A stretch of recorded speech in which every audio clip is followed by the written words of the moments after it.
Picture this. 2:30 in the morning.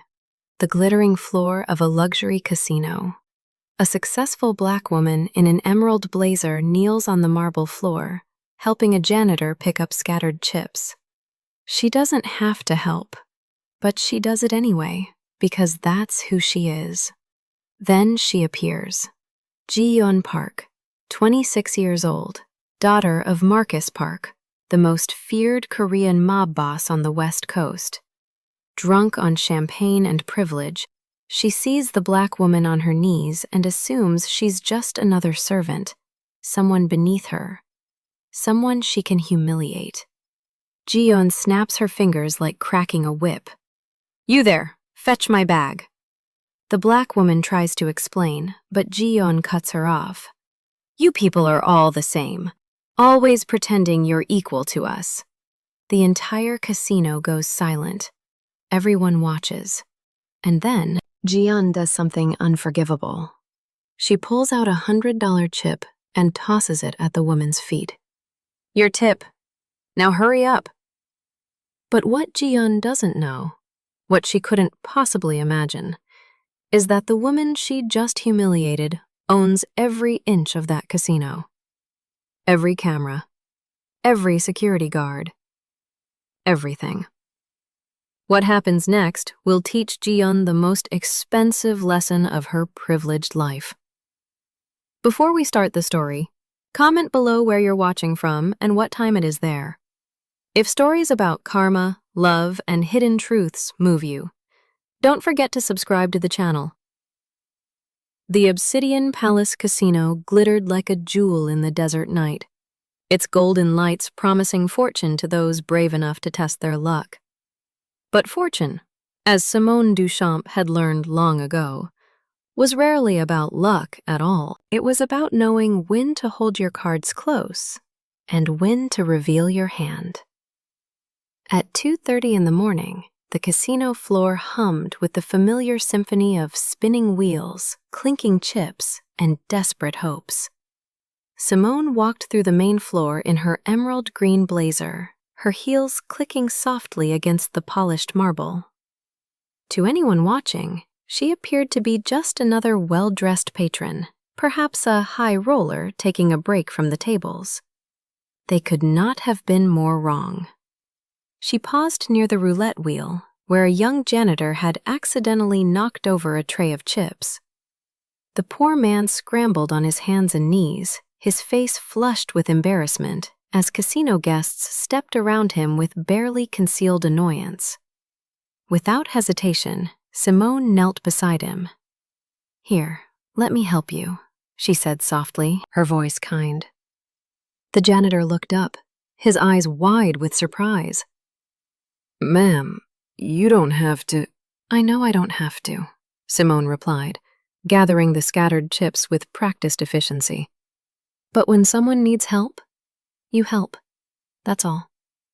What Simone did not know, what she could not possibly have known, was that across the casino floor, a young woman was watching her with eyes as cold as winter frost.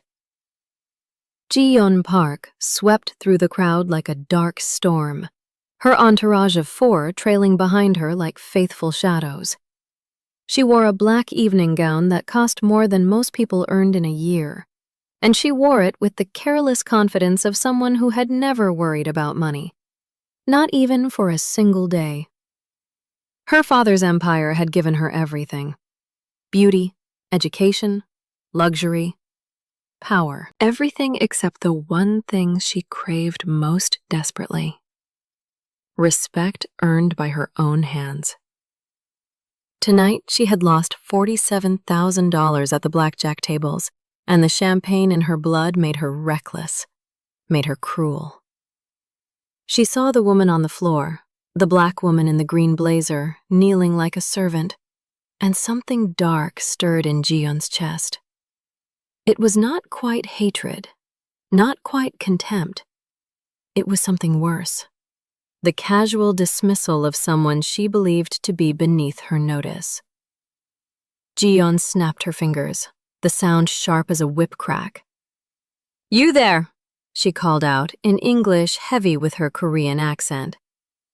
My Birkin bag dropped something near the roulette table. Go fetch it for me. Simone stood slowly, her movements deliberate and controlled. She turned to face the young woman, and for just a moment their eyes met. In that instant, Simone saw everything. The privilege, the insecurity masked as arrogance, the desperate need to prove superiority.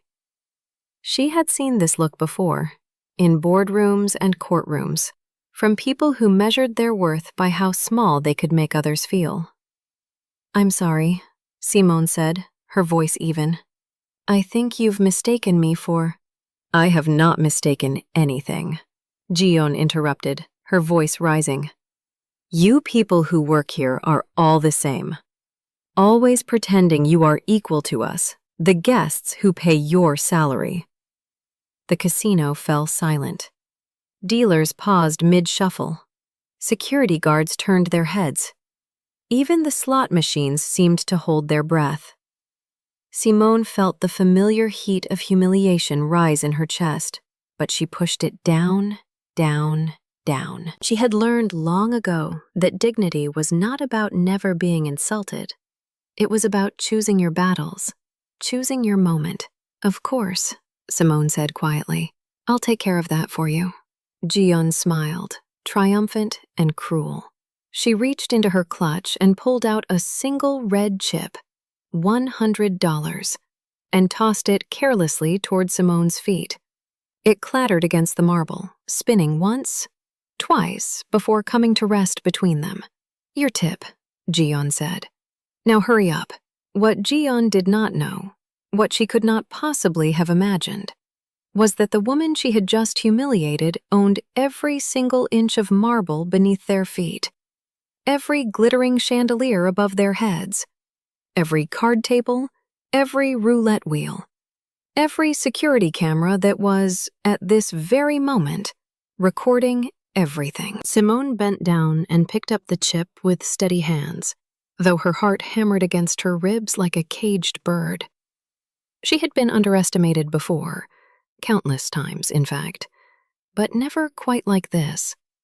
Never with such casual, careless cruelty. Never in her own house. She slipped the chip into her pocket and walked away without another word, her head held high, even as she felt the eyes of dozens of guests burning into her back. Some looked away in embarrassment, others whispered behind their hands. But no one, not a single person, stepped forward to say that what had just happened was wrong. Ji-Yeon laughed, a sound like breaking glass, and turned back to her friends. Did you see that? These Americans, they have no sense of their place. Back home, she would know better than to even look at me directly. Her friends laughed along with her, but their laughter was nervous, uncertain. One of them, a young man named Chang Min, touched her elbow gently. Ji-Yeon, maybe you should— Should what? She snapped, pulling her arm away. Be nice? Be soft? My father did not build his empire by being soft, Chang Min. He built it by showing people who had power and who did not.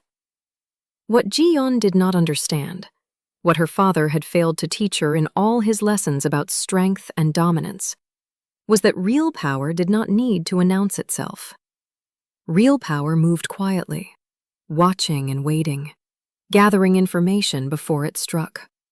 And at this very moment, 3 floors above the casino floor, Simone Duchamp stood in her private office and watched everything unfold on the security monitors. Her operations manager, David Chen, stood beside her, his jaw clenched so tight she could see the muscle jumping beneath his skin.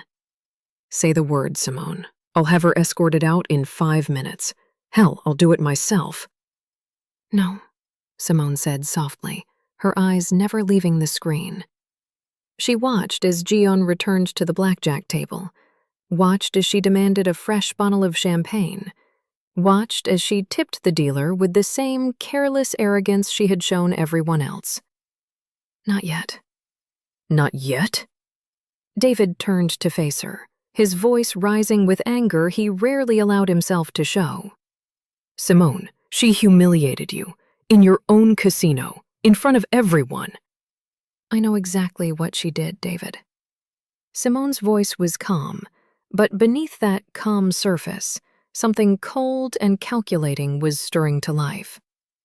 Run her credit. I want to know who she is, who her family is, and why she thinks she can walk into my casino and treat my staff, treat me, like dirt beneath her shoes. David nodded and moved to the computer, his fingers flying across the keyboard. Within minutes, information began flooding the screen. Park Ji-Yeon, 26 years old, daughter of Marcus Park, also known as the Dragon of Seattle, head of one of the largest Korean organized crime families on the West Coast. Estimated assets between $200 and $300 million, most of it earned through illegal gambling operations, loan sharking, and real estate money laundering. Simone leaned forward, her eyes narrowing as she read. The Park family had been trying to break into legitimate casino ownership for years, but every application had been denied. Gaming commissions did not like doing business with known criminals, no matter how much money they had to offer. A slow smile spread across Simone's face. "Oh, Miss Park," she whispered to the screen, watching as Ji-Yeon lost another hand of blackjack and threw her cards down in disgust. "You have no idea what you've just done." David looked up from the computer, and when he saw Simone's expression, he actually took a step back. He had worked for her for 8 years, and he had seen her negotiate billion-dollar deals, face down aggressive investors, and stare down federal regulators without blinking. But he had never, not once, seen this particular look in her eyes. "What are you thinking?" he asked, though part of him was not sure he wanted to know the answer. Simone turned away from the monitors and walked to the floor-to-ceiling windows that overlooked her casino, her city, her empire built from nothing but intelligence, sacrifice, and an unshakable refusal to accept the limitations others tried to place on her. "I'm thinking," she said quietly, "that Miss Park is about to learn a very expensive lesson about respect. And I'm thinking that her father is going to pay for her education." At 4:30 in the morning, Ji-Yeon's luck had not improved. In fact, it had gotten considerably worse. She was now down $63,000, and the champagne that had made her feel invincible 3 hours ago now made her head throb and her vision blur at the edges. "Another hand," she demanded, pushing more chips across the felt. "I can feel it. My luck is about to change." But luck, as anyone who truly understood gambling knew, was not something that changed because you wanted it to. Luck was mathematics dressed up in hope, and the mathematics were never, ever in the gambler's favor. The dealer, a middle-aged woman named Rosa, who had been dealing cards for 20 years, dealt with professional sympathy. She had seen 1,000 Ji-Yeons walk through these doors, young, rich, convinced that money could buy them immunity from the laws of probability. They never learned. Not until it was too late. Ji-Yeon lost again, and again, and again. "This is rigged!" she shouted, slamming her hand on the table hard enough to make the chips jump. "Your dealers are cheating! I demand to speak to the manager immediately!" Rosa remained calm, her hands folded on the table. "Ma'am, I assure you everything is legitimate, but if you would like to speak with management, I can certainly arrange that." "Yes, I would like that very much," Ji-Yeon said, her words slurring slightly. "Do you know who my father is? Do you have any idea what he could do to this pathetic casino?" What Ji-Yeon did not know was that her father, at this very moment, was facing problems far more serious than his daughter's gambling losses. Federal investigators were closing in on 3 of his business fronts. The Mexican cartels were pushing into his territory from the south, and his own lieutenants were beginning to whisper that perhaps the dragon was getting old, getting soft, losing his edge. Marcus Park needed legitimacy more desperately than his daughter could possibly understand. He needed a way to wash his money clean, to invest in businesses that would not draw federal scrutiny, to build something that could survive even if, when, the law finally caught up with him. He needed someone like Simone Duchamp, though he did not know her name yet. Rosa picked up the phone, and within 2 minutes, a figure in an emerald green blazer appeared at the edge of the casino floor. Ji-Yeon recognized her immediately. The woman from before. The servant who had been on her knees picking up chips like a common worker. What is she doing here? Ji-Yeon demanded, her voice shrill with indignation. I asked for the manager, not the cleaning staff. Simone walked toward the table with measured steps, and there was something in the way she moved, something in the way other staff members stepped aside for her, in the way security guards straightened their postures as she passed, that should have warned Ji-Yeon, should have made her pause and reconsider. But Ji-Yeon, drunk on champagne and privilege and the unshakable belief in her own superiority, saw nothing.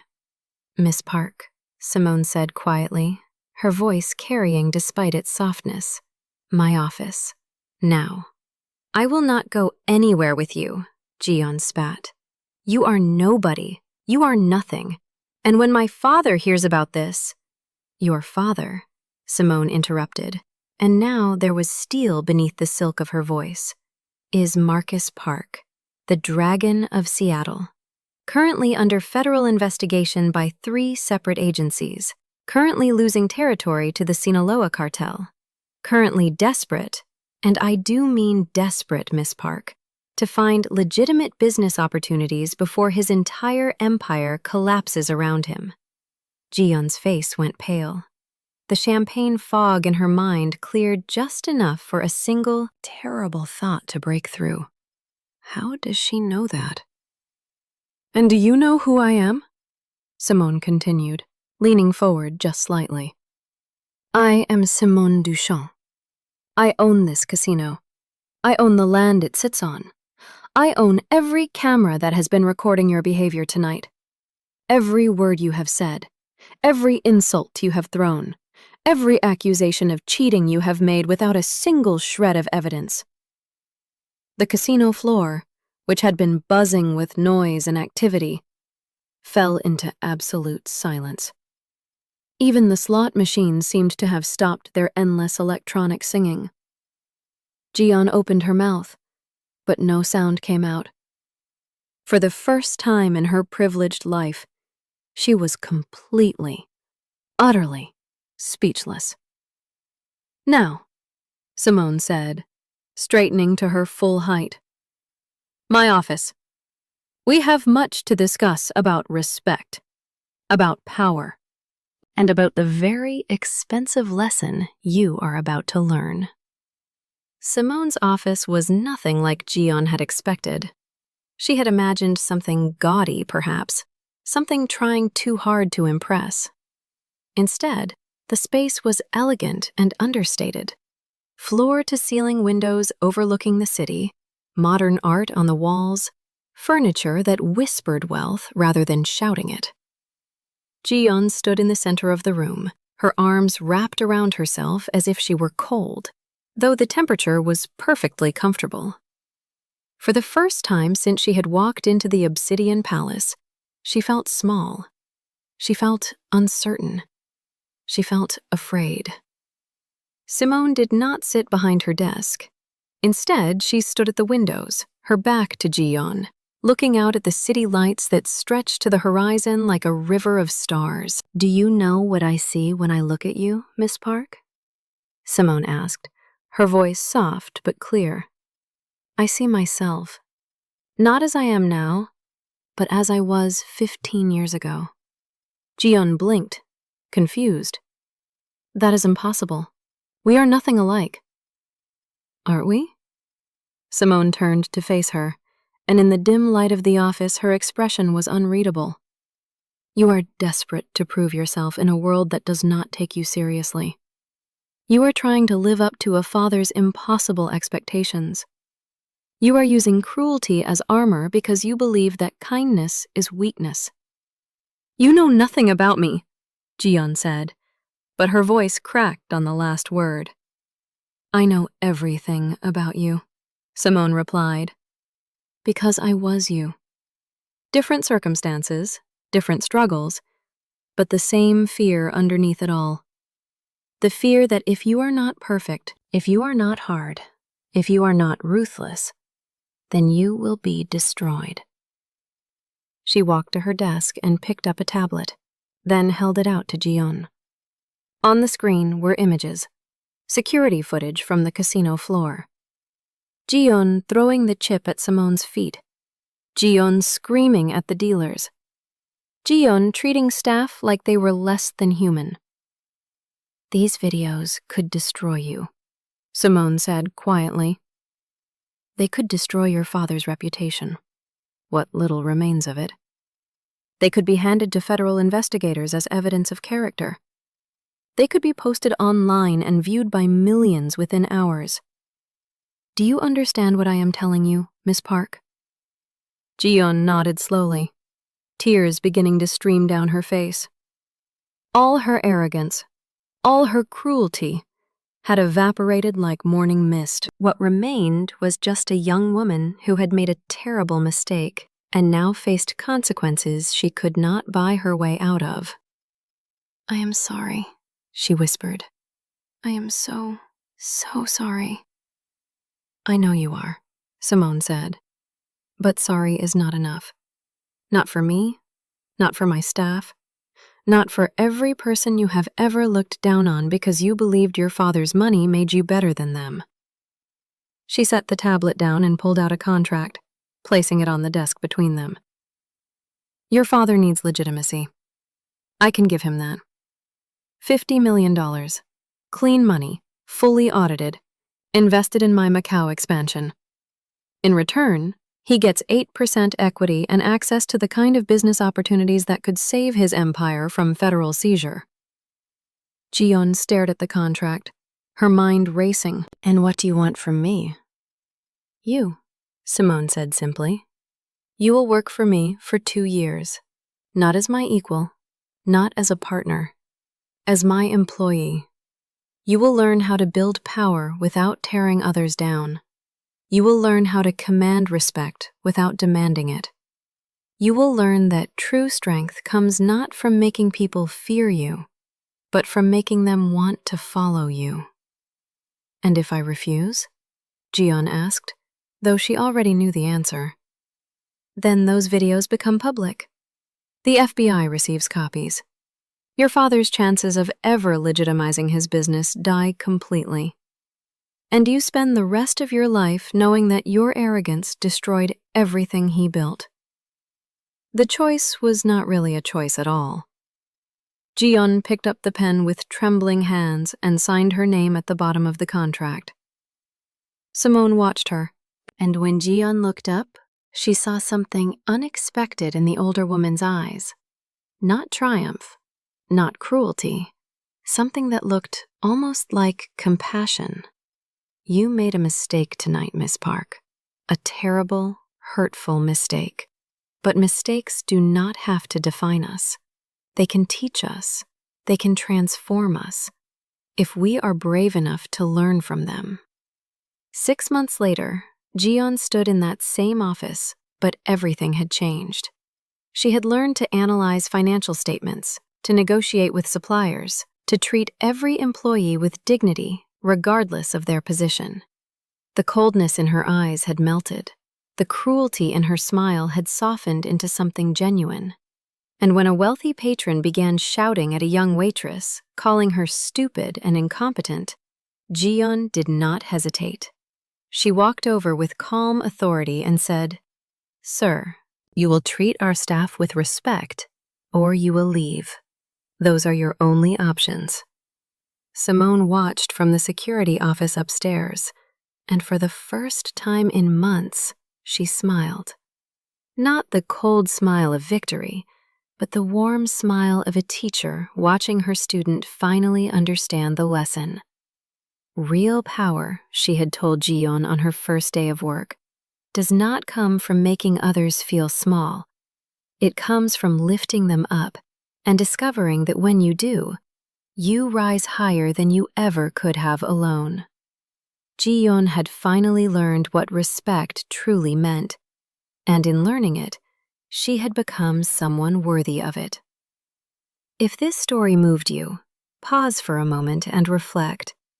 Have you ever been underestimated because of how you look? Have you ever judged someone's worth by their appearance, only to discover you were devastatingly wrong? Have you ever had to choose between destroying someone who hurt you or transforming them into something better? Share your experiences and feelings in the comments. We read every single one. And if you believe in stories about dignity, redemption, and the power of second chances, don't forget to subscribe to the channel.